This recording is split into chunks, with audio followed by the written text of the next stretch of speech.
Halo, Assalamualaikum warahmatullahi wabarakatuh. Perkenalkan, nama saya Bagas Nursetia, NPM 1901010066 dari kelas 19B, ingin menjelaskan tentang PT Djarum. PT Djarum adalah perusahaan rokok nasional Indonesia yang berdiri di Kota Kudus sejak tahun 1951. Sampai saat ini Indonesia memiliki jumlah perokok terbesar ketiga dunia sebesar 65 juta perokok. Visi misi PT Djarum adalah kepemimpinan dalam pasar dengan cara menghasilkan produk-produk yang berkualitas tinggi dan inovatif untuk memuaskan konsumen. Misi perusahaan kami hadir untuk memuaskan kebutuhan para perokok. Cara pemasaran PT Djarum adalah dengan cara mendekatkan dengan masyarakat, yaitu dengan cara mengadakan beasiswa atau Djarum Foundation. Djarum Foundation yaitu jarum bakti pendidikan berperan aktif memajukan pendidikan melalui pembudayaan dan pemberdayaan mahasiswa berprestasi tinggi dalam berbagai pelatih soft skill untuk membentuk manusia Indonesia yang disiplin, mandiri dan berwawasan masa depan serta menjadi pemimpin yang cakap intelektual, emosional dan spiritual. Yang kedua, dengan cara di bidang keolahragaan. Di bidang olahraga, Djarum memberikan sumbangan yang begitu besar berupa pembangunan GOR bulu tangkis. GOR ini memiliki luas 29.450 meter persegi di atas lahan seluas 43.207 meter persegi. Dana yang dihabiskan yaitu 30 miliar. Bahkan gedung ini merupakan yang terbaik di Asia Tenggara. Yang ketiga, dengan cara kegiatan sosial lainnya.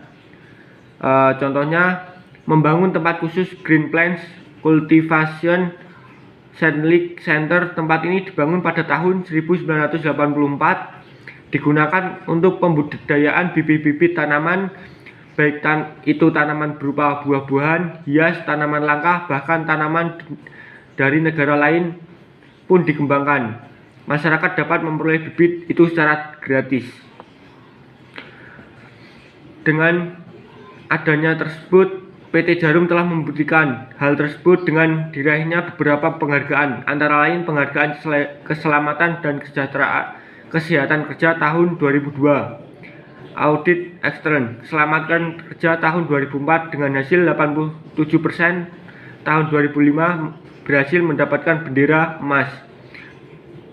Bendera emas pemberian penghargaan untuk perusahaan dalam pengelolaan lingkungan yang baik bagi perusahaan dengan produksi bersih, dan tahun 2007 mendapat hasil 93% penghargaan lain.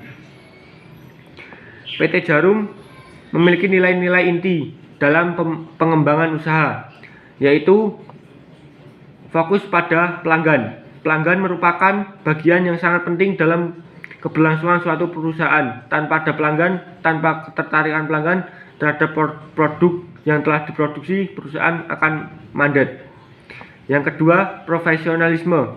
Profesionalisme dalam pembangunan perusahaan secara baik dimulai dengan perekrutan karyawati yang potensial.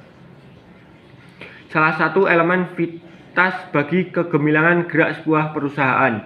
Yang ketiga, organisasi yang terus belajar. Dengan keberhasilan yang diperoleh berupa penghargaan dan produk-produk inovatif, PT Djarum tidak berpuas hati dengan keberhasilan tersebut. Selalu belajar keberhasilan itu. Yang keempat, satu keluarga. Rasa kekeluargaan sangat terasa di lingkungan PT Djarum. Ini terlihat ketika pada waktu istirahat terkadang para direksi bergabung bersama karyawan. Berbagai cerita bercanda ini menciptakan kesenangan pada para karyawan. Disinilah kekompakan dari segenap jajaran manajemen dan karyawan. Dengan adanya tersebut, karyawan dengan atasan akan lebih kompak lagi dan akan mewujudkan tujuan yang sudah direncanakan. Yang kelima, tanggung jawab sosial. Dalam hal tanggung jawab sosial, untuk karyawan PT Djarum sangat memperhatikan karyawannya dengan memberikan jaminan sosial berupa jaminan kesehatan hadiah tahunan, tunjangan, jaminan kecelakaan, jaminan pensiun. Kekurangan kelebihan PT Djarum. Kelebihannya adalah, dan yang mungkin menjadi suatu kelebihan dari PT Djarum adalah di mana banyaknya bantuan yang diberikan melalui beasiswa bagi siswi yang berprestasi dan menjadi sponsor di berbagai bidang seperti olahraga.